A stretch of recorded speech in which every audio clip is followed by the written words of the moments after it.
Hello, हाय। तो अब mathematics का अगला टॉपिक लेते हैं, कंपाउंड इंटरेस्ट। पिछली क्लास में हमने पढ़ा था सिंपल इंटरेस्ट, उसी का नेक्स्ट पार्ट है कंपाउंड इंटरेस्ट। तो आगे बढ़ने से पहले सबसे पहले सिंपल इंटरेस्ट और कंपाउंड इंटरेस्ट में एक टेबल के थ्रू हम डिफरेंस देखते हैं कि क्या होता है। यहां से आपको बिल्कुल बेसिक समझ आ जाएंगे, कंसेप्ट समझ आ जाएंगे कि सिंपल इंटरेस्ट क्या होता है और कंपाउंड इंटरेस्ट क्या होता है। प्रिंसिपल हम देख चुके थे, मान लेते हैं प्रिंसिपल 1000 रुपीज है, मान लेते हैं। रेट ऑफ इंटरेस्ट मान लेते हैं 10% पर एनम, ठीक है। रेट ऑफ इंटरेस्ट मान लेते हैं 10% पर एनम। सिंपल इंटरेस्ट देखेंगे, कंपाउंड इंटरेस्ट देखेंगे। First year, second year, third year. चलिए, इस टेबल से आपको डिफरेंस समझ आ जाएगा कि सिंपल इंटरेस्ट मतलब सामान्य ब्याज, कंपाउंड इंटरेस्ट मतलब चक्रवृद्धि ब्याज में फर्क क्या होता है। अगर मैं 1000 रुपए डिपॉजिट कराता हूं किसी बैंक में जाके, वैसे मैं बता देता हूं जनरली जो हमारा सच में रियल टाइम में बैंक में जो हमें इंटरेस्ट मिलता है वो कंपाउंड इंटरेस्ट होता है, सिंपल इंटरेस्ट नहीं होता। सिंपल इंटरेस्ट दोस्तों के बीच में हो सकता है या कोई भी ऐसे ही आप नॉर्मली ले सकते हैं। बैंक में आपका कंपाउंड इंटरेस्ट होता है। चलो हम मान के चलते हैं कि एक बैंक है, वो सिंपल इंटरेस्ट पे काम करता है। मतलब मैंने उस बैंक में डिपॉजिट करा है 1000 रुपीज, तो मेरा प्रिंसिपल कितना 1000 रुपीज। रेट ऑफ इंटरेस्ट है मेरा 10% पर एनम, ब्याज की दर है मेरी 10% प्रतिवर्ष। ओके, तो सिंपल इंटरेस्ट में हम देख चुके हैं कि सिंपल इंटरेस्ट मेरा दो बातें जो आपको बोली थी, सिर्फ हर साल प्रिंसिपल पे लगेगा, दूसरा अगर रेट ऑफ इंटरेस्ट सेम है तो हर साल सेम होगा। तो अगर रेट ऑफ इंटरेस्ट मेरा 10% है हर साल, रेट ऑफ इंटरेस्ट मेरा 10% है हर साल, तो मेरा 10% किसका, प्रिंसिपल का। 1000 का 10% कितना, 100। मतलब हर साल मुझे कितना इंटरेस्ट मिलेगा, 100 रुपीज इंटरेस्ट मिलेगा। सिंपल इंटरेस्ट के केस में कोई इश्यू ही नहीं है, जितना एक साल उतना ही हर साल, अगर रेट ऑफ इंटरेस्ट सेम है मेरा हर साल के लिए। तो यहां दिखा है 10% पर एनम, तो मतलब हर साल के लिए सेम है, नहीं तो स्पेसिफिकली बताता कि पहले साल 10% या दूसरे साल तीसरे साल कितना होता। कंपाउंड इंटरेस्ट के केस में फर्क होता है। कंपाउंड इंटरेस्ट के केस में फर्क क्या होता है, जैसे हमने सिंपल इंटरेस्ट में बोला कि हर साल मुझे इंटरेस्ट सिर्फ प्रिंसिपल पे मिलता है, कंपाउंड इंटरेस्ट के केस में ऐसा नहीं होता। कंपाउंड इंटरेस्ट के केस में आप एक चीज याद रखेंगे, पर एनम का मतलब है, तो ये एक बात याद रखो सबसे पहले तो, कि अगर मैं आज पैसा डिपॉजिट करा के आया हूं तो उसके एक साल के बाद जितना इंटरेस्ट मिलेगा वो मेरा अकाउंट में डिपॉजिट हो जाता है एक साल के बाद। फिर अगले साल भी एक साल के बाद फिर मेरे अकाउंट में पैसे डिपॉजिट हो जाएंगे। तो मुझे यह याद रखना है कि कंपाउंड इंटरेस्ट मेरा जितना मेरे अकाउंट में उस टाइम पे पैसा होता है उस पे मिलता है। स्टार्टिंग में मैं कितने डिपॉजिट करा के आया, 1000 रुपीज। तो पहले साल के एंड में, फर्स्ट साल के अंत में, पहले साल के एंड में, जब बैंक मेरा अकाउंट में पैसा डिपॉजिट करने वाला है तो वो देखेगा कि मेरे अकाउंट में पैसा कितना है। मेरे अकाउंट में कितना पैसा है, 1000 जो मैंने डिपॉजिट कराया, तो उसका 10% कैलकुलेट करेगा वो। तो मेरे अकाउंट में पहले शुरू में 1000 रुपीज थे, 1000 का 10% कितना, 100 रुपीज। तो मेरे अकाउंट में मुझे इंटरेस्ट कितना मिल गया, 100 रुपीज पहले साल के एंड में। दूसरे साल की बात करें, अब दूसरे साल के एंड में फिर अब बैंक ने देखा कि चलो देखते हैं इसके अकाउंट में अब कितना पैसा है, उसी पे इंटरेस्ट देंगे। कंपाउंड इंटरेस्ट जितना मेरे अकाउंट में पैसा होता है उस पे मिलता है। तो दूसरे साल के एंड में जब उन्होंने देखा मेरे अकाउंट में 1000 रुपए नहीं थे, अब कितने थे, 1100 रुपीज थे। क्यों, ये 1000 तो मैंने डिपॉजिट कराए थे, पहले साल का जो इंटरेस्ट था वो भी तो मेरे अकाउंट में डिपॉजिट हो चुका था। तो अब मुझे जो इंटरेस्ट मिलेगा इस पे भी मिलेगा और इस पे भी मिलेगा। इसका तो 10% 100 ही है, लेकिन इसका 10% भी तो मिलेगा। 100 का 10% कितना, 10 रुपए। तो मुझे टोटल इंटरेस्ट जो है वो कितना मिल जाएगा, 110 रुपए मिल जाएगा। इसी तरह तीसरे साल में जब अकाउंट में मेरे पैसे देखेगा बैंक, तो उसे क्या क्या दिखेगा, एक तो ये जो मैं जमा करा के आया था, ये मुझे पहले साल में इंटरेस्ट मिल गया था, ये मुझे दूसरे साल में इंटरेस्ट मिल गया। तो मेरे अकाउंट में कितने पैसे हैं अब, ये प्लस ये प्लस ये 1210 रुपए। तो 1210, या तो हम देख सकते हैं 1210 है तो 1210 का 10% कितना, 121 रुपए। या दूसरा तरीका इसको देखने का क्या है, जो आगे आपको बहुत काम आने वाला है, क्या, इसका 10% कितना, 100 रुपए, इसका 10% कितना, 10 रुपए, इसका 10% कितना, 10 रुपए, और इसका 10% कितना, 1 रुपया। तो टोटल कितना, 121 रुपए। तो मेन डिफरेंस क्या है जो आपको समझना है इस टेबल के थ्रू, कि सिंपल इंटरेस्ट जिस तरह से मेरा हर साल प्रिंसिपल पे मिलता था, कंपाउंड इंटरेस्ट मेरा हर साल जितने मेरे अकाउंट में पैसे होते हैं उस पे मिलता है, प्रिंसिपल पे नहीं मिलता। अगर मेरे अकाउंट में पैसे बढ़ते चले गए तो मेरा इंटरेस्ट भी बढ़ता चला जाएगा। ठीक है, तो आप ये टेबल ध्यान रखेंगे, यहां से हम देख सकते हैं कि सिंपल इंटरेस्ट और कंपाउंड इंटरेस्ट में डिफरेंस क्या होता है, फर्क क्या होता है। अब इसके बाद अगर मैं बात करता हूं, हमने बचपन से कंपाउंड इंटरेस्ट का या कंपाउंड अमाउंट का एक फॉर्मूला देखा है। वो फॉर्मूला क्या होता है? Compound amount is equal to principal into 1 plus R by 100 to the power n। या कंपाउंड अमाउंट का मतलब जितना मैं डिपॉजिट करा के आया प्लस जितना मुझे इंटरेस्ट मिला। तो यहां से एक चीज और लिख सकते हैं कि कंपाउंड अमाउंट क्या होगा मेरा, जितना मुझे इंटरेस्ट मिलेगा कंपाउंड इंटरेस्ट मिलेगा प्लस जितना मैं पैसा डिपॉजिट करा के आया था, मतलब principal. Principal plus compound interest मेरा क्या हो जाएगा? कंपाउंड अमाउंट हो जाएगा। प्रिंसिपल मुझे पता ही है जितना पैसा मैं डिपॉजिट कराता हूं, आर मतलब रेट ऑफ इंटरेस्ट, ब्याज की दर, N means number of terms, कितने टर्म्स के लिए, कितने साल के लिए मैं डिपॉजिट करा रहा हूं। ठीक है, तो ये हम बचपन से देखते हैं, आप इसको फॉलो कर सकते हैं, लेकिन मैं इसको एक और एक फॉर्म देना चाहता हूं जो आसान कर देगी आपका काम। वो फॉर्म है कि अगर मैं इस फॉर्मूले को एक फॉर्म में और लिख सकता हूं, compound amount is equal to principal into multiplying factor to the power number of terms. ये भी सेम है, ये भी सेम है, एन भी सेम है। फर्क क्या है? इसकी जगह मैंने मल्टीप्लाइंग फैक्टर लिख दिया, इसकी जगह मैंने मल्टीप्लाइंग फैक्टर लिख दिया। वो है मल्टीप्लाइंग फैक्टर ही एक तरह से। कैसे मल्टीप्लाइंग फैक्टर है? अगर आपने देखा हो परसेंटेज में हमने डिस्कस किया था, पीएलडी में भी डिस्कस किया था, प्रॉफिट लॉस और डिस्काउंट में, कि मल्टीप्लाइंग फैक्टर क्या होता है। 10% इंटरेस्ट, फॉर एग्जांपल, इंटरेस्ट मिलने से पैसा बढ़ता है या कम होता है? बढ़ता है। तो सबसे पहले तो मल्टीप्लाइंग फैक्टर मेरा क्या होगा? 1 से ज्यादा होगा, क्योंकि multiplying factor is with respect to 1। तो अगर मेरा 10% इंटरेस्ट है, 10% का मतलब 100 के रिस्पेक्ट में 10 रुपीज इंटरेस्ट, 100 के रिस्पेक्ट में 10 का इंटरेस्ट। अगर 100 पे 10 का इंटरेस्ट मिला, हो कितना गया? 110%। 110%, वो तो हुआ परसेंटेज। तो 1 के रिस्पेक्ट में कितना? 110 पे 100, 1.1। मतलब 10% इंटरेस्ट के लिए मेरा मल्टीप्लाइंग फैक्टर कितना होगा? 1.1। चाहे तो यूज कर सकते हैं, नहीं तो वो यूज कीजिए। ओके, अब मैं शुरू करता हूं कि ये तो है मेरा कन्वेंशनल तरीके, कन्वेंशनल फॉर्मूलाज, जो मैंने आपको टेबल बताया और जो कंसेप्ट्स बताए कंपाउंड इंटरेस्ट के, उनको कैसे यूज कर सकते हैं हम क्वेश्चंस में कि इन फॉर्मूले को नहीं यूज करना पड़े। ओके, या करना पड़े तो कैसे अच्छे से यूज कर सकते हैं कि मेरा क्वेश्चन लंबा ना हो। 2 एग्जाम्पल मैं लूंगा और वो 2 एग्जाम्पल एक जैसे दिखेंगे, लेकिन 2 अलग अलग तरह के एग्जाम्पल है वो। पहला example, a sum of money amounts to rupees, a sum of money amounts to rupees 1200 after 3 years. A sum of money amounts to rupees 1200 after 3 years and to rupees 1800 after 6 years. To 1800 after 6 years. The interest being compounded annually. Interest being compounded annually. ठीक है, उसके बाद पूछ रहे find the sum. That's it. Question को समझो।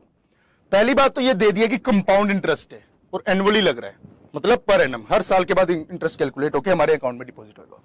अ sum of money amounts to rupees 1200 after 3 years। कुछ पैसा मैं जमा करा के आता हूं, ठीक है, और वो 3 साल के बाद मेरा 1200 हो जाता है, और वही पैसा जो मैं जमा करा के आया था वो 6 साल के बाद 1800 हो जाता है। Compound interest, rate of interest mention नहीं है, राइट। कह रहे कि सम बताओ, सम बताओ मतलब प्रिंसिपल बताओ, कितना पैसा मैं जमा करा के आया था, ये सम मतलब जो मैं डिपॉजिट करा गया था, मतलब प्रिंसिपल पूछ रहे हैं। अगर मैं इन 2 टर्म्स के लिए, इन 2 चीजों के लिए अगर मैं अपना वो लिखता हूं फॉर्मूला, मल्टीप्लाइंग फैक्टर वाला जरा लिखते हैं, तो कंपाउंड अमाउंट जो मेरा 3 साल में होगा, कंपाउंड अमाउंट का मतलब जितना पैसा मेरा हो जाता है, वो क्या होता है compound amount? Principal into multiplying factor to the power number of terms, या 1 प्लस आर बाय 100 लिखो। तो ये कंपाउंड अमाउंट मुझे गिवन है, कितना हो जाता है? 1200 हो जाता है, मतलब वो कंपाउंड अमाउंट है, इंटरेस्ट नहीं है, गलती मत करना। और इस फॉर्मूले में अमाउंट होता है, इंटरेस्ट नहीं होता। तो यहां कितना आएगा? 1200 इज इक्वल टू प्रिंसिपल जो भी मैं जमा करा के आया इंटू मल्टीप्लाइंग फैक्टर जो भी होगा टू द पावर कितने साल में? 3 साल में। मल्टीप्लाइंग फैक्टर मैं क्यों नहीं बता सकता? क्योंकि मुझे रेट ऑफ इंटरेस्ट ही नहीं पता, प्रिंसिपल मुझसे पूछा ही गया है। ओके, दूसरा स्टेटमेंट क्या गया? अगर दोबारा मैं लगाता हूं 6 साल के लिए, तो था 3 साल के लिए, अगर अब लगाता हूं 6 साल के लिए, तो वो क्या आएगा? 6 साल में कितना पैसा हो जाता है? 1800 इज इक्वल टू, फिर से प्रिंसिपल तो वही है, मल्टीप्लाई फैक्टर भी सेम होगा, टाइम कितना 6 साल, मल्टीप्लाई फैक्टर सेम क्यों होगा, सेम रेट ऑफ इंटरेस्ट पे लगाया है, सेम इंटरेस्ट पे लगाया है, ठीक है, क्योंकि उसने नहीं बोला कि इंटरेस्ट अलग है तो सेम ही होगा। पूछ रहे कि सम बताओ। अब देखो ये दो टर्म्स दिए, अब मुझे पूछा प्रिंसिपल, कहने को तो दो वेरिएबल, दो इक्वेशंस, सोल्व करने में थोड़ा सा दिमाग लगाना पड़ेगा। क्या होता है अगर मैं इस इक्वेशन को इससे डिवाइड कर दूं, मतलब ये डिवाइड बाय ये equation is equal to principal into multiply factor to the power 3, ये था ना, तो ये p से p कैंसिल हो जाएगा, क्यों डिवाइड किया पता लग जाएगा, ये कितना आएगा 2, ये 3। ये देखो जरा, ये आपने पढ़ा होगा पहले कि a to the power 6 upon a to the power 3 अगर है मान लो, तो ये क्या हो जाता है a to the power 6 minus 3, मतलब a to the power 3। Same base अगर है और कुछ पावर्स है और डिवाइड हो रहा है वो, तो पावर्स मेरी सब्ट्रैक्ट हो जाती है। सेम बेस अगर है और मेरा मल्टीप्लाई हो रहा है तो मेरी पावर्स ऐड हो जाती है, ये आपको याद रखना है। अगर सेम बेस है और कुछ पावर्स हैं, नंबर्स डिवाइड हो रहे हैं तो मेरी पावर्स सब्ट्रैक्ट हो जाएगी। सेम बेस है, कुछ पावर्स है और नंबर्स मेरे मल्टीप्लाई हो रहे हैं तो मेरी पावर्स ऐड हो जाएगी। तो इसी कंसेप्ट से, नंबर सिस्टम के इस कंसेप्ट से छोटे से, यहां पे देखें तो सेम बेस है, कुछ पावर्स हैं, तो मेरे ही पावर्स सब्ट्रैक्ट हो जाएगी। यहां कितना है 3/2, तो अगर आगे बढ़े तो ये कितना आ जाएगा 3/2 is equal to multiply factor to the power 6 minus 3, कितना बचा 3 बचा। लंबा नहीं है क्वेश्चन, वो आपको लग रहा है क्योंकि मैं धीरे धीरे समझा रहा हूं आपको, आप एग्जाम में सीधा ये लिखेंगे, ये सब लिखने की जरूरत नहीं पड़ेगी। अब देखिए ये जैसे मिला ना, मुझे मेरा कॉन्फिडेंस बढ़ जाता है। क्यों? इस इक्वेशन में मैं इसकी जगह अगर ये रिप्लेस कर दूं, यहां से काम हो गया मेरा। जो मेरी इक्वेशन है 1200 is equal to p into multiply factor to the power 3, multiply factor to the power 3 की वैल्यू तो मेरे पास है ना, अब कितनी 3/2। तो इस इक्वेशन में अगर मैं रिप्लेस करता हूं उसको, तो क्या आ जाएगा 1200 is equal to principal into इसकी वैल्यू कितनी है 3/2, ये कितना 400, प्रिंसिपल यहां से कितना आ चुका है 800, प्रिंसिपल कितना आ चुका है 800। क्लियर? तो ये एग्जांपल मैंने इसलिए लिया था ताकि मैं आपको फॉर्मूला का एप्लीकेशन बता सकूं कि फॉर्मूले को कैसे अप्लाई करते और कैलकुलेशन को इजी कैसे कर सकते हैं। कैलकुलेशन को अगर मैंने यहां पे 1 + r/100 लिखा होता तो मैं उसी में उलझा रह जाता कि 1 + r/100 को कैसे सोल्व करूं। हालांकि पॉइंट ये है कि उसको सोल्व करने की जरूरत ही नहीं थी, ठीक है, उसको मैंने मल्टीप्लाई वेक्टर एक वेरिएबल के फॉर्म में लिखा तो मेरा आसान हो गया काम। ओके, अब मैं आगे बढ़ता हूं और यही क्वेश्चन थोड़ा सा डेटा अलग दे देता हूं। मैंने बोला था कि क्वेश्चन एक जैसे दिखेंगे लेकिन उनका सॉल्यूशन बहुत अलग हो सकता है, आसान हो सकता है। मैं आपको एक और दे देता हूं कि सेम है क्वेश्चन, यहां पे लिखा गया आपका 1440 after 2 years and 1728 after 3 years। बाकी क्वेश्चन सेम है। चलो अगर क्वेश्चन थोड़ा अलग कर देते, find the rate of interest निकालते हैं। प्रिंसिपल भी निकाल लेते हैं। चलो find the rate of interest and sum, दोनों चीजें निकाल के देखते हैं। आपको देखने में लग रहा होगा बिल्कुल क्वेश्चन वैसे ही है, वैसे ही कर लेते हैं, बिल्कुल हो जाएगा वैसे क्वेश्चन, वही फॉर्मूलाज लगाओ डिवाइड करो बिल्कुल हो जाएगा। लेकिन इस क्वेश्चन को वैसे करने की जरूरत है ही नहीं। इस तरह के क्वेश्चन, किस तरह के क्वेश्चन, वहां पे क्या था 3 साल और 6 साल, यहां क्या है 2 साल और 3 साल। इस तरह के क्वेश्चन, इस तरह का मतलब जहां 2 कंसेक्यूटिव ईयर्स की बात हो रही है, 2 साल और 3 साल, उसमें फॉर्मूलाज लगाने की जरूरत ही नहीं है, कंसेप्ट से क्वेश्चन हो जाएगा। कैसे हो जाएगा? उसने बोला 2 साल के बाद मेरा पैसा कितना हो गया, 2 साल के बाद कितना हो गया 1440 और 3 साल के बाद कितना हो गया 1728। जब मैंने आपको कंसेप्ट बताया था टेबल बना के, तो मैंने क्या बोला था कि कंपाउंड इंटरेस्ट अगले साल मुझे उस पे मिलता है जितना पिछले साल तक मेरे अकाउंट में पैसा है। अब सोच के देखो उसी तरीके से तीसरे साल मुझे जो इंटरेस्ट मिलेगा वो किस पे मिला होगा, 2 साल के बाद जितने मेरे अकाउंट में पैसे थे। 2 साल के बाद मेरे अकाउंट में कितने पैसे थे 1440, तो उस पे तो इंटरेस्ट मिला होगा। 3 साल के बाद इतने पैसे हो गए अकाउंट में, अमाउंट है ये, 2 साल के बाद इतने हो गए, कैसे बढ़े, इंटरेस्ट मिला। अगर मुझे यहां से इंटरेस्ट निकालना है तो ये माइनस ये, मतलब थर्ड ईयर में मुझे इंटरेस्ट कितना मिला, थर्ड ईयर में मुझे इंटरेस्ट मिला 288 रुपीज। कैसे, ये माइनस ये करोगे तो 288 आएगा, 1728 माइनस 1440। मतलब तीसरे साल, सिर्फ अगर स्पेसिफिकली तीसरे साल की बात करता हूं तो मेरा इंटरेस्ट कितना, किस पे मिला मुझे, वो कितना मिला 288। कैसे आया, ये माइनस ये, 2 साल के बाद इतने, 3 साल के बाद इतने, तो मतलब कैसे बढ़ा, इंटरेस्ट मिला। अब ये 288 रुपीज इंटरेस्ट मुझे किस पे मिला होगा, इस पे मिला होगा, क्योंकि कंपाउंड इंटरेस्ट के केस में जितने मेरे अकाउंट में पैसे होते हैं अगले साल मुझे उस पे इंटरेस्ट मिलता है। तो 2 साल के बाद मेरे अकाउंट में 1440 होते, तो अगले साल जो इंटरेस्ट मिला 288 इस पे मिला होगा। अब पूछ रहे रेट ऑफ इंटरेस्ट क्या होगा। अब देखो, रेट ऑफ इंटरेस्ट का मतलब वही जो हम परसेंटेज का कंसेप्ट अभी तक यूज करते हैं। कितना इंटरेस्ट मिला 288 डिवाइड बाय, जब परसेंटेज निकालते हैं हम किसी भी चीज की, यहां रेट ऑफ इंटरेस्ट का मतलब क्या है, परसेंटेज तो निकालना है ना रेट का।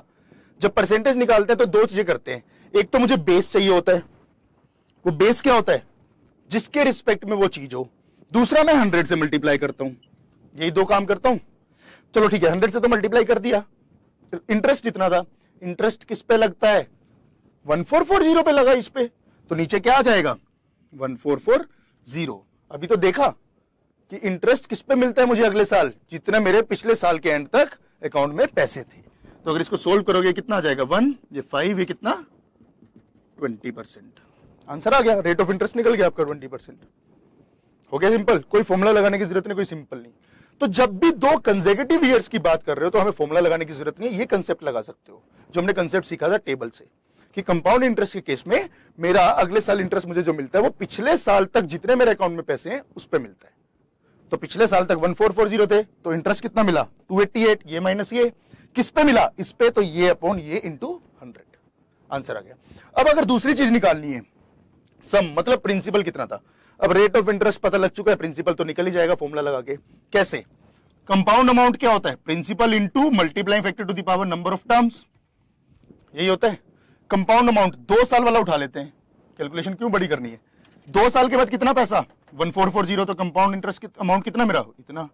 प्रिंसिपल निकालना है, rate of interest multiplying factor निकालने के लिए रेट ऑफ इंटरेस्ट चाहिए होता है, या 1 + r/100 लिखो, आर पुट कर दो वहां पे, आर मुझे पता है अब कितना 20%। 20% के केस में मल्टीप्लाइंग फैक्टर कितना 1.2। नंबर ऑफ टर्म्स कितने साल में हुआ 2 साल में। यहां से सोल्व करोगे 12² 144 होता है, तो ये जब इसको सोल्व करोगे तो ये कितना आ जाएगा 144/100 आ जाएगा। ये कैंसिल करोगे 10, तो यहां से प्रिंसिपल आ जाएगा 1000 रुपीज, तो सम भी निकल गया। तो कहने का मतलब है कि जो मैंने आपको पिछले कंसेप्ट बताया, फॉर्मूले को कैसे यूज करने वो तो आना ही आना चाहिए, लेकिन वो भी आपको पता होना चाहिए कि बिना फॉर्मूले के मैं कहां अप्रोच कर सकता हूं, उसमें काम आएंगे आपके कंसेप्ट।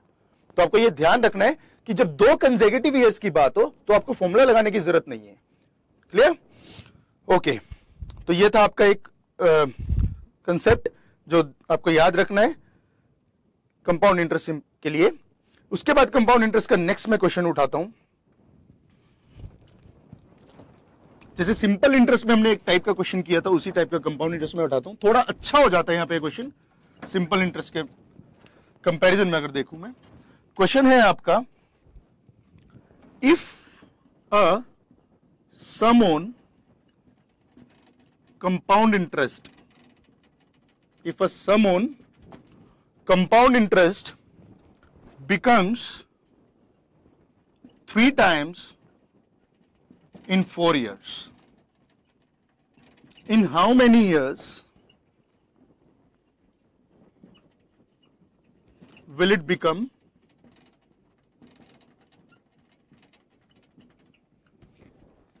81 times? आपको याद होगा सिंपल इंटरेस्ट में हमने ऐसा क्वेश्चन किया था एक, ठीक है। थोड़ा सा लगता है उसमें ईयर्स पूछे गए थे, रेट ऑफ इंटरेस्ट गिवन था, यहां पर ईयर्स, सॉरी वहां पे रेट ऑफ इंटरेस्ट गिवन था, ईयर्स पूछे गए थे। यहां पे एक ये है कि 81 टाइम्स है रेट ऑफ इंटरेस्ट, लेकिन गिवन नहीं है। और ये क्वेश्चन है कंपाउंड इंटरेस्ट का। देखिए सिंपल जो मैंने आपको फॉर्मूला बताया, एक ही फॉर्मूला बताया अब तक, compound amount is equal to principal into multiplying factor to the power number of terms. इसी से ये क्वेश्चन हो जाएगा बहुत आराम से। अब देखो कितना हो रहा है, 3 टाइम्स हो रहा है 4 ईयर्स में। क्वेश्चन समझा देता हूं। वो कह रहा है कि कुछ पैसा मैंने डिपॉजिट कराया, कुछ पैसा मैंने इन्वेस्ट किया, वो 3 गुना हो जाता है, 3 टाइम्स हो जाता है 4 साल में, 4 ईयर्स में। तो ये बताओ वही पैसा उसी रेट ऑफ इंटरेस्ट पे अगर मैं इन्वेस्ट करता हूं तो वो 81 टाइम्स 81 गुना कितने साल में होगा? कंपाउंड इंटरेस्ट का केस है, सिंपल इंटरेस्ट का केस नहीं है। देखते हैं, ध्यान से, गलती मत करना, ये कंपाउंड अमाउंट होता है, कंपाउंड इंटरेस्ट नहीं होता। ओके, पी मान लेते हैं मैंने पैसा इन्वेस्ट किया, मैंने कितना पैसा इन्वेस्ट किया? पी। कितना टाइम हो रहा है? 3 टाइम्स। तो अगर पी किया तो कितना हो गया? 3p हो गया, मतलब अमाउंट 3p इंटू, मुझे रेट ऑफ इंटरेस्ट नहीं पता तो मल्टीप्लाई फैक्टर जो भी रहा होगा, कुछ रहा होगा, मुझे नहीं पता। कितने साल में? 4 साल में, तो n कितना? 4। इक्वेशन बन गई मेरी। 3 टाइम्स हुआ तो p अगर इन्वेस्ट किया था, प्रिंसिपल था 3 टाइम्स मतलब 3p इंटू जो भी मेरा मल्टीप्लाइंग फैक्टर होगा, कितने साल में? 4 साल में। अब बोल रहा है 81 टाइम्स कितने साल में होगा? 81 टाइम्स करने के लिए वही पैसा है, उतना ही है, p कितना करना है? 81p करना है। कितना करना है? 81p। फिर से वही मल्टीप्लाइंग फैक्टर होगा। ये पूछ रहा है कि कितने साल में होगा, n पूछ रहा है। ये पूछ रहा है कि कितने साल में होगा, n पूछ रहा है। अब देखिए, अगर यहां से इस इक्वेशन को देखता हूं मैं, p से p कैंसिल हो जाएगा, p से p कैंसिल हो जाएगा, इस इक्वेशन में भी p से p कैंसिल हो जाएगा। अब मुझे कहीं ना कहीं रिलेशन ढूंढना है, रिलेशन बनाना है, और रिलेशन मुझे तो दिखाई दे रहा है। सबसे बड़ा रिलेशन क्या दिख रहा है? 3 और 81 में रिलेशन दिखाई दे रहा है। कैसे? 81 को मैं 3 के टर्म्स में लिख सकता हूं। वो कब होगा? जब आपको पावर्स याद होंगी। 81 क्या होता है? चलो बताता हूं सिंपल। 81 क्या होता है? 9 इंटू 9, 9 को फिर तोड़ दो। 9 क्या होता है? 3 इंटू 3, ये भी क्या होगा? 3 इंटू 3। तो 81 को क्या लिख सकते हैं? 3 टू दी पावर 4। इसका मतलब क्या होता है? 3 की पावर 4। 81 को, इसको मैं कन्वर्ट कर रहा हूं। 3 to the power 4 is equal to p, तो कैंसिल हो गया दोनों तरफ से, बचा क्या? Multiplying factor to the power n। ये n मुझे निकालना है। अब देखो, ये 3 में कन्वर्ट करने का फायदा क्या हुआ? इस इक्वेशन से, अब ये p तो मेरा नहीं बचा, इस इक्वेशन से मैं 3 को इसकी फॉर्म में लिख सकता हूं। क्यों लिखूं मैं इस फॉर्म में? अगर मुझे यहां पर कंपैरिजन करके कुछ आंसर निकालना है, या तो पावर सेम करो या बेस सेम करो। पावर में सेम कर ही नहीं सकता क्योंकि मुझसे पूछी ही पावर गई है, तो मैं बेस सेम कर सकता हूं। बेस सेम करने का तरीका क्या है? यहां पे मल्टीप्लाइंग फैक्टर लिखा हुआ है, या तो इस 3 को मल्टीप्लाइंग फैक्टर के टर्म में लिख लो, या इस मल्टीप्लाइंग फैक्टर को 3 की टर्म में लिख लो। आसान क्या दिख रहा है? 3 को इसकी टर्म में लिख देते हैं। 3 को अगर मैं इस टर्म में लिखता हूं, या 3 को क्या लिख सकते हो? Multiplying factor to the power 4, और एक पावर 4 ये भूल मत जाना और है, एक पावर 4 और ये है। तो आया क्या? 3 की जगह लिखा multiplying factor to the power 4, और एक ये पावर 4 थी ही। पावर में जब पावर होती है, याद रखो, वो मल्टीप्लाई होती है। पावर में जब पावर होती है वो मल्टीप्लाई होती है। कहने का मतलब है, अगर a to the power 2 to the power 3 है, तो ये क्या हो जाएगा? a टू दी पावर 6, मतलब 2 इंटू 3। पावर में जब पावर होती है वो मल्टीप्लाई हो जाएगी। इसके बाद तो पावर में अगर पावर मल्टीप्लाई हो जाएगी, यहां से अगर देखते हैं तो ये क्या हो जाएगा? Multiplying factor to the power 16, 4 की पावर 4, तो ये आपस में मल्टीप्लाई हो जाएंगी। तो क्या हो गया? 4 multiplying 16 is equal to multiplying factor to the power n। अब अगर बेस सेम हो चुका है तो पावर भी तो सेम होगी, क्योंकि ये बराबर है, तो n इज इक्वल टू 16। मतलब कितने साल लगेंगे मुझे? 16 साल लगेंगे। मैं दोबारा आपको बता देता हूं क्या था। उसने बोला कि 4 साल में 3 गुना हो जाता है कुछ पैसा कंपाउंड इंटरेस्ट पे। वही पैसा 81 टाइम्स कितने में होगा? तो मैंने सिंपली ये इक्वेशन यूज करके अपनी 2 इक्वेशन लिखी, सोल्व की, पावर को सेम किया, बेस को सेम किया, और पावर का कंपैरिजन किया। क्लियर? तो ये एक टाइप है, बहुत इंपॉर्टेंट है, क्वेश्चंस बहुत ज्यादा आते हैं इस टाइप के एग्जाम में, इसकी प्रैक्टिस जरूर कर लेना इस टाइप की आपकी। ठीक है, ओके। एक टाइप और उठा लेते हैं क्वेश्चंस की।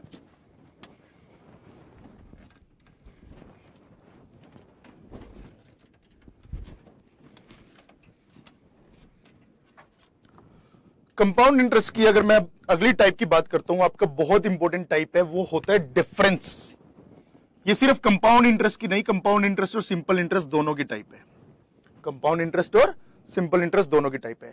आपको क्वेश्चन इस तरह से दिया जाएगा कि the difference between the compound interest and simple interest on sum amount, मान लो दे देगा 1500 रुपीज, फॉर 2 years इज ₹15।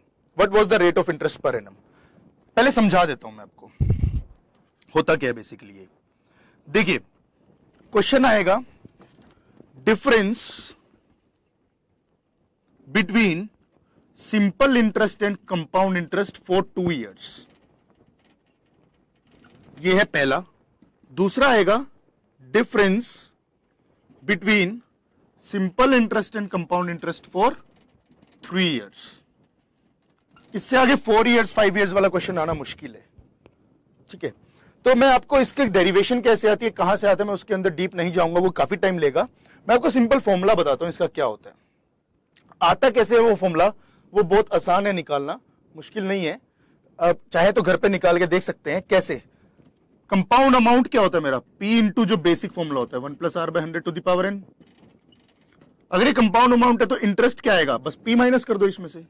2 साल की बात कर रहा हूं तो ये 2 हो जाएगा। अब इसको ओपन करेंगे तो वहां से सिंपल कंपाउंड इंटरेस्ट और सिंपल इंटरेस्ट में डिफरेंस की बात कर रहा हूं, तो मतलब compound interest minus simple interest की बात कर रहा हूं। सिंपल इंटरेस्ट कितना होता है मेरा, PR T कितना 2/100।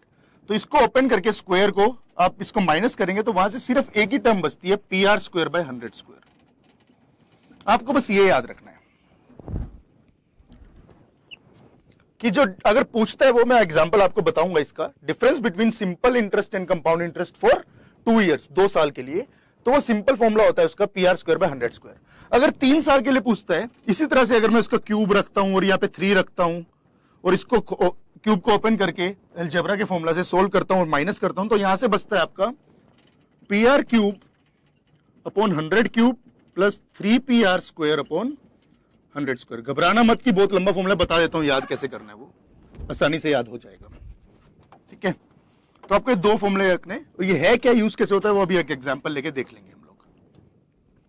Difference between simple interest and compound interest for 2 years if we invest some amount of money at the same rate of interest is PR²/100²। मतलब सेम ब्याज दर पे, एक जैसी ब्याज दर पे, बराबर ब्याज दर पे, कुछ पैसा मैं सामान्य ब्याज पे लगाता हूं, कुछ पैसा मैं चक्रवृद्धि ब्याज पे लगाता हूं, जो उसमें वो डिफरेंस होगा, अंतर होगा 2 साल के अंदर, वो कितना होगा ये।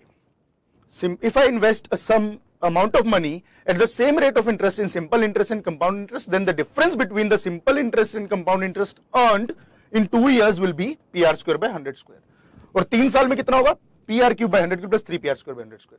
देखो याद करने के लिए ये तो याद हो जाएगा, 2 साल का है तो स्क्वायर स्क्वायर PR²/100², 3 साल का है तो क्यूब क्यूब प्लस 3 गुना 2 साल वाला प्लस 3 टाइम्स 2 years वाला। ओके, याद करने के लिए फॉर्मूलाज आप नोट कर लीजिए। इसका एप्लीकेशन मैं आपको बता देता हूं एक क्वेश्चन के थ्रू। अगर एक क्वेश्चन मैं उठाता हूं, क्वेश्चन इस तरह से गिवन है, the difference between compound interest and simple interest for 2 years on ₹1500 is ₹15 is ₹15। what is the rate of interest per annum, rate of interest per annum। बोला है कि अगर मैं कुछ सेम रेट ऑफ इंटरेस्ट पे कुछ 1500 रुपए डिपॉजिट कराता हूं, मतलब 1500 डिपॉजिट कराए सिंपल इंटरेस्ट पे, 1500 डिपॉजिट कराए कंपाउंड इंटरेस्ट पे, तो उसमें फर्क था 15 रुपए का। तो ये बताओ रेट ऑफ इंटरेस्ट कितना था, कितने साल के लिए डिपॉजिट कराए, 2 years के लिए। तो अगर 2 years के लिए डिपॉजिट कराए तो कौन सा फॉर्मूला चलेगा, PR²/100²। तो अगर मैं डिफरेंस का फॉर्मूला है वो, मतलब डिफरेंस कितना होता है मेरा, difference is equal to PR²/100²। अब मुझे डिफरेंस गिवन है, प्रिंसिपल गिवन है और रेट ऑफ इंटरेस्ट पूछा है। डिफरेंस कितना गिवन है, यही तो बोलो ना, 15 रुपए का डिफरेंस है, तो डिफरेंस की जगह क्या आ जाएगा, 15 रुपीज। प्रिंसिपल मतलब जितना इन्वेस्ट किया, कितना इन्वेस्ट किया 1500 इंटू रेट ऑफ इंटरेस्ट पूछा है तो उसको R² ही रहने दो, अपॉन 100² का मतलब क्या होता है 100 इंटू 100। ये आप कैंसिल करेंगे, ये कट जाएगा, ये कैंसिल करेंगे, ये कट जाएगा, तो यहां से R² की वैल्यू क्या आ जाएगी 100। R² कितना आ गया 100, तो ये स्क्वायर जब हटाओगे तो इधर स्क्वायर रूट आ जाएगा, तो रेट कितना आ जाएगा 10%। आंसर आ गया। तो आपको ये फॉर्मूला याद रखना है, सिंपल आंसर यहां से आ जाता है, ठीक है। अगर आप एक और इसमें कुछ क्वेश्चन देखना चाहते हैं, एक और मैं आपको क्वेश्चन कराऊं तो बता देता हूं, एक क्वेश्चन और कर लेते हैं इसमें इसी टाइप का। 2 years के लिए आएगा, अगर 3 years के लिए इसी तरह से आता है तो आपको कौन सा फॉर्मूला लगाना है जो मैंने आपको बताया, PR³/100³ प्लस 3PR²/100²। ओके, चलिए एक फॉर्मूला, एक क्वेश्चन और देख लेते हैं इसमें। इस बार ये गिवन है ताकि आपको क्लैरिटी हो जाए कि the difference between compound interest and simple interest on a sum of rupees 4,000. On a sum of rupees 4,000 for 2 years.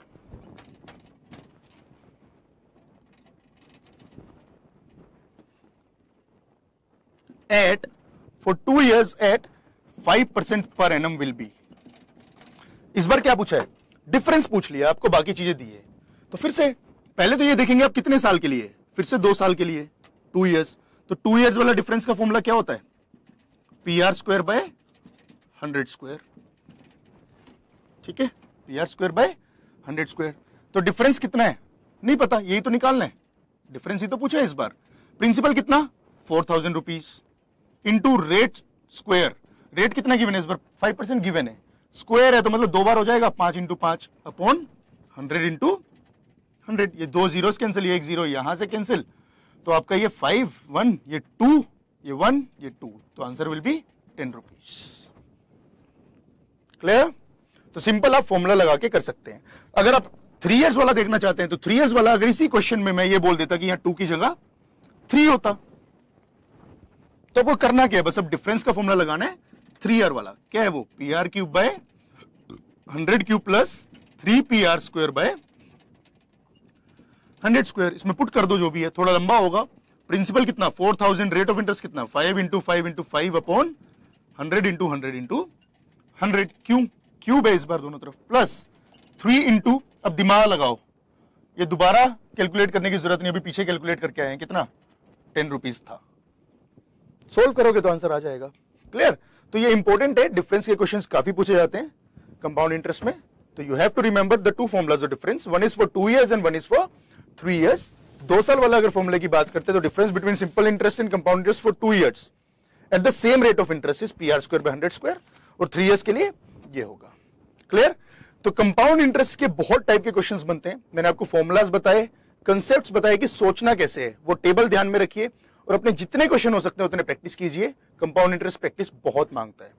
Okay, चलिए प्रैक्टिस कीजिए। All the best compound interest के लिए। Thank you.